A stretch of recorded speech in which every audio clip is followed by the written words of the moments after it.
No flowers today. The flower shop was closed, but it's Lent. I mean, those of you who are Christians know that we started a more austere time when there are no flowers on the altar and all of that.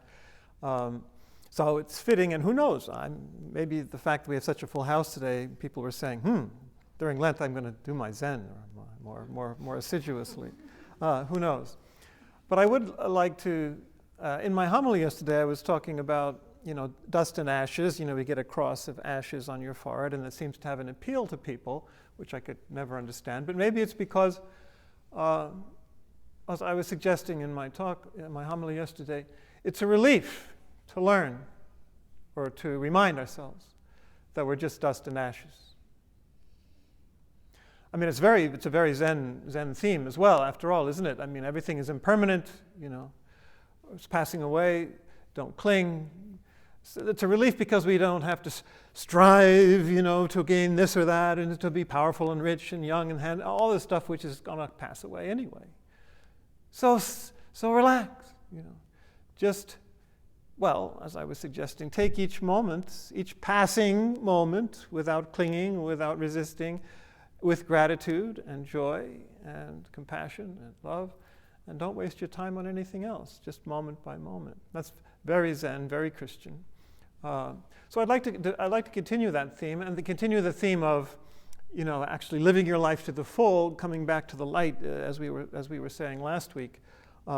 In fact, remember I referred to the last ox herding picture of returning to the marketplace and in compassionate service, as Roshi Kennedy said. And there's actually, if you recall, I believe I quoted this last week as well. With bare chest and feet, he enters the market, the enlightened one. His face is smeared with earth, his head covered with ashes. Yeah, perfect. I didn't know he was Christian. Well, anyway, it's the closeness to the, as we said, quoting from Tagore also, that this closeness to the earth, to the real, to really down to earth. You don't have to flee from that. On the contrary, get close to that if you want to be close to reality. A huge laugh streams over his cheeks, So that closeness to reality as it is a very Zen theme. The closest that one of the closest that I've found to a koan dealing with this, maybe not the ashes part, but the dust part.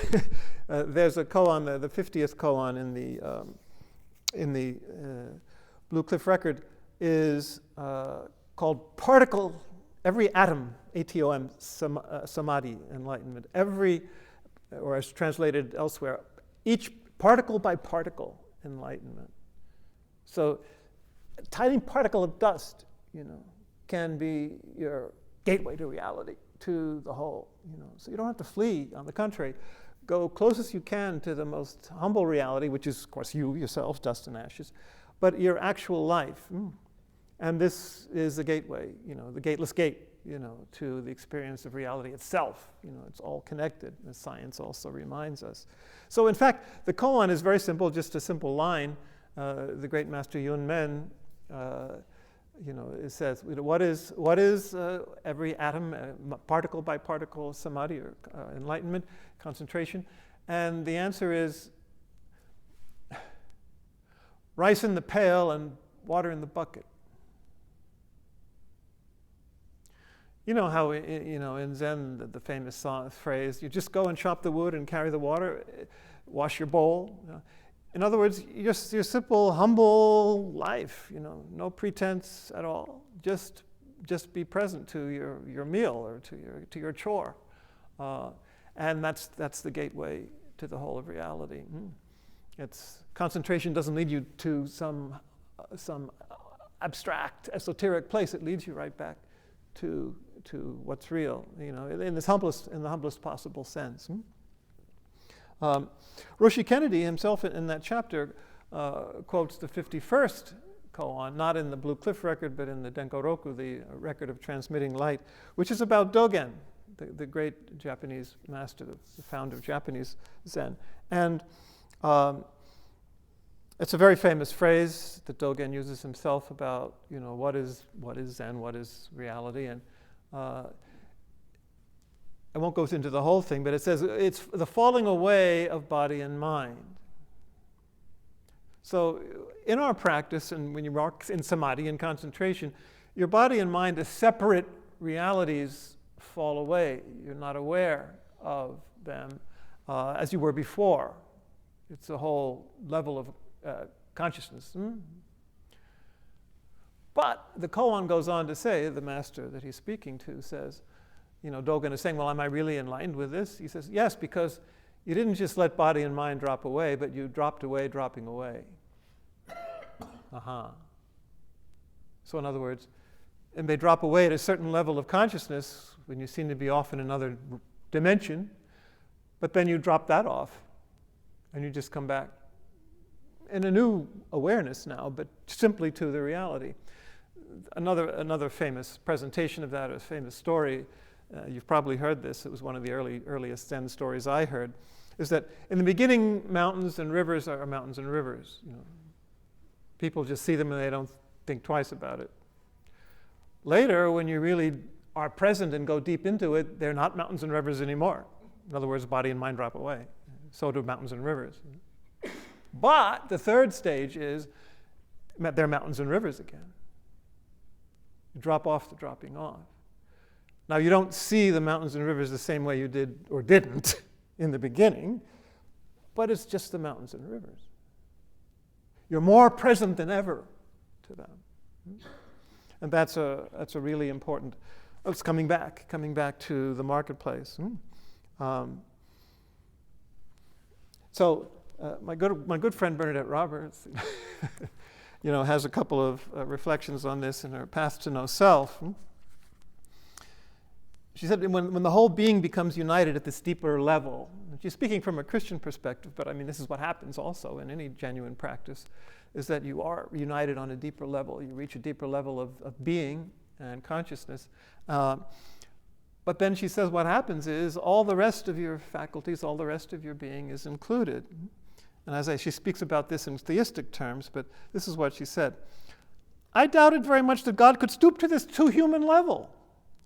Instead, I expected to be elevated up there to his level. But what happens is a little of both. God comes down, the soul goes up. So you're uniting different levels of consciousness, but they're being integrated and harmonized. So she says, what I discovered is that God can not only satisfy the whole person, but exceeds all boundaries in doing so.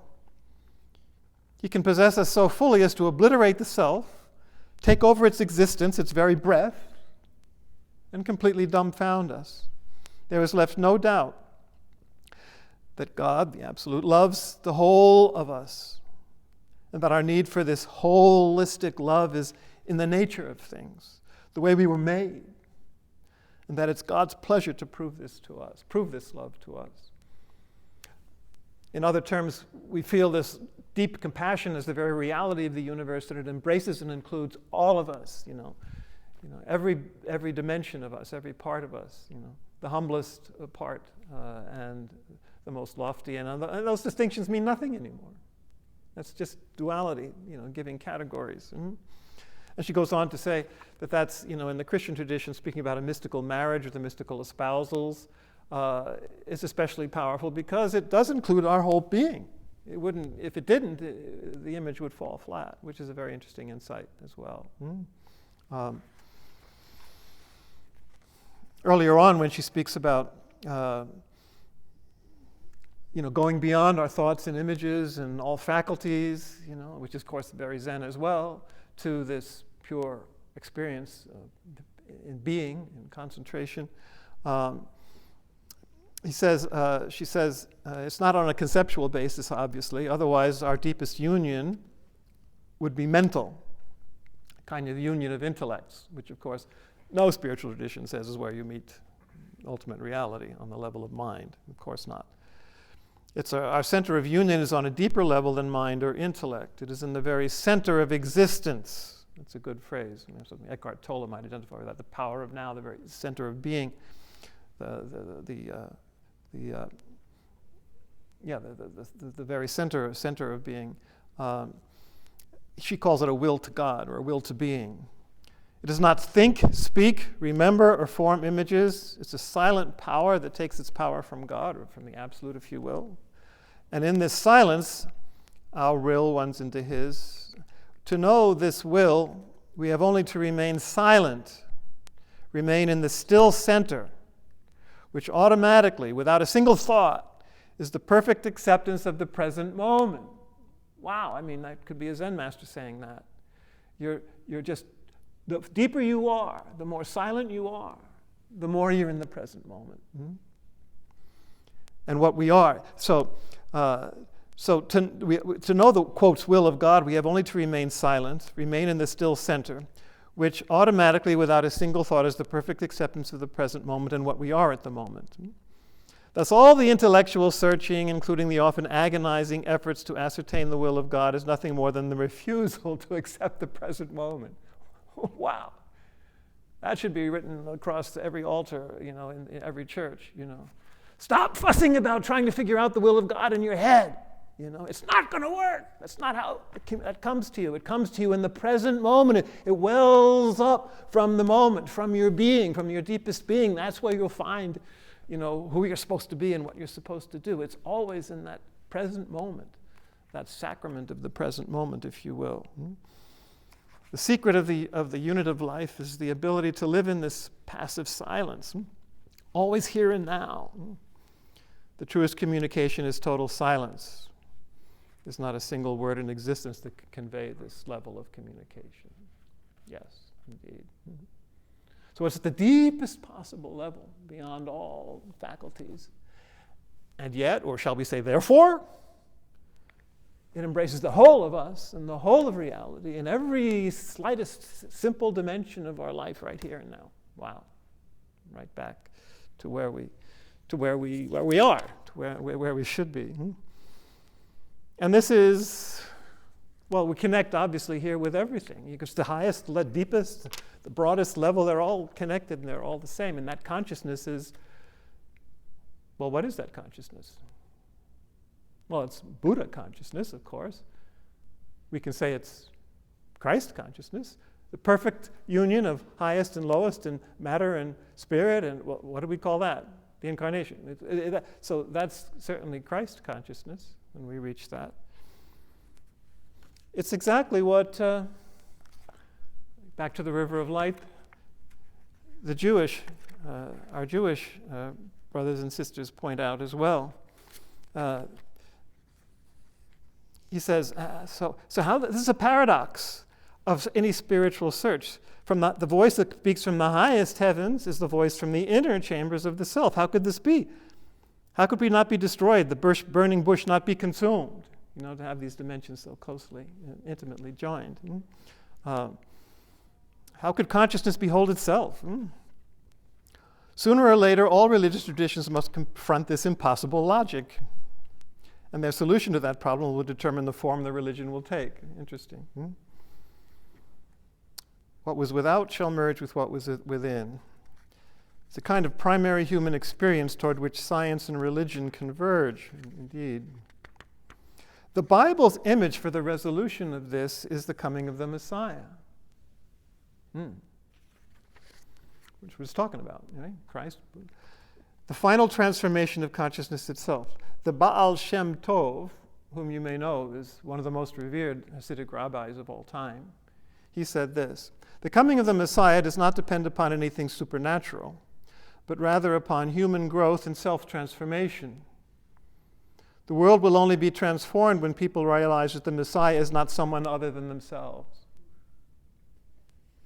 wholly other than themselves. And of course, we're the body of Christ. We are the Buddha. This is what and here's a Hasidic rabbi saying the same thing, which actually happens to be what Roshi Kennedy says in the same chapter. And in this case, he's quoting a famous author, Levinas. Levinas agrees with the line of Jewish interpretation, it's right, Roshi Kennedy, that interprets the concept of the Messiah, the compassionate Savior, as a parable describing what it means to be a true human, rather than a story revealing the destiny of a single individual. Christ is not a single individual. It concludes all. Levinas proposes that the Messiah is no other than I myself. So does the Baal Shem Tov, as we just heard. And to be myself is to be the Messiah, to be the Christ, the Buddha. When I do not avoid the burden imposed on me by the afflicted face of my neighbor, I am the Messiah. So there you see, it's all connected. And what happens when it's all connected, you return to the marketplace in compassion, which is what the Messiah does, or the Buddha, or anyone that's awake, whatever you call it. So you're coming back to the marketplace in that spirit of compassion, which is the basic energy of reality. This means I realize that in this life, each of us is responsible for the other. Okay. He says this is Levinas sees the true meaning of kenosis, that pouring out, Christ pouring himself out, reality pouring itself out, we pouring ourselves out. The continuous human emptying out of all limitations and clingings in order to be utterly transformed in the present moment. So there you see, we know exactly what we're supposed to do, quotes the will of God, if you want to call it that, by what surges up spontaneously at that moment in the present moment. Wow. Standing up and being counted among the compassionate. So let me just, before I conclude with a final quote and citation from Roshi, let me recite this recent quotation from Roshi that I mentioned at the very end of the last, not in the teisho, but at the end of the last sitting. The life of the whole universe has been ladled into the personal ego we have. And certainly the life of the whole universe is poured out of the small self back into the universe. That's the compassionate service. So that would be Zazen. The perfection of your life is poured back into the perfection of the universe. You breathe in the universe. You breathe out the universe. That is what Zazen is, the oneness of things. But realizing our oneness is not enough, we must act as if we are one. And that's the spontaneous, compassionate service. So at the end of my homily yesterday, I was saying we can't waste a single moment of our precious, passing, ephemeral, fragile life in stupid fears and grudges and all this kind of nonsense, hatred, the three poisons, because it's so precious and because the essence of life is compassion and joy. So Roshi ends the chapter, his last chapter on this 10th ox-herding picture, by quoting from Eri Helisum, the young Dutch Jewish woman who died in the Holocaust. Her writings have become very well known in the past decade or so. Even my friend Lama Surya Das, the Tibetan Buddhist, sent me a text a few months ago with a bit long quote from her. She was someone who, talk about the Messiah, she was able to, in the midst of Auschwitz, keep up that spirit of compassion and love. So this is just a couple of quotes that he quotes from her. A camp needs a poet, one who experiences life there, even there, as a bard and is able to sing about it. Would we have been able to sing at Auschwitz? Another one. At night, as I lay in the camp on my plank bed, surrounded by women and girls, gently snoring, dreaming aloud, quietly sobbing, tossing and turning, women and girls who often told me during the day, we don't want to think, we don't want to feel, otherwise we're going to go out of our minds. I was sometimes filled with an infinite tenderness and lay awake for hours. And I prayed, let me be the thinking heart of these barracks. So in other words, if they can't think and feel, understandably, I will think and feel, which of course is what Jesus does in the cross, which is what all of us are called to do, what the Buddha did. That is what I want to be again, the thinking heart of a whole concentration camp. Would we have been up to that? Well, maybe it would have flowed from the depths if we'd been really connected to it. Who knows? And then finally, to be the thinking heart, Roshi says, is for her to turn from hatred to love. She writes, I know that those who hate have good reasons to do so. But why should we always have to choose the cheapest and easiest way? It has been brought home forcibly to me here how every atom of hatred added to the world makes it an even more inhospitable place. Why would we waste a single second, no matter what our circumstances, or especially if they're hard circumstances, in giving hatred or fear any more place in the world than it has? All we need to do is be connected to the reality that is pure compassion and love. His head was covered with ashes, Roshi concludes. His laughter streamed down his face. Eddie, a magnificent Jewish young woman, was indeed one with the ox herder. Clear-eyed, she refused to hate. And although she stepped into the worst life had to offer, she was the heart of a barrack and went to her death singing. So if we can return to the marketplace that way, then we'll have fulfilled what any spirituality promises and presents to us.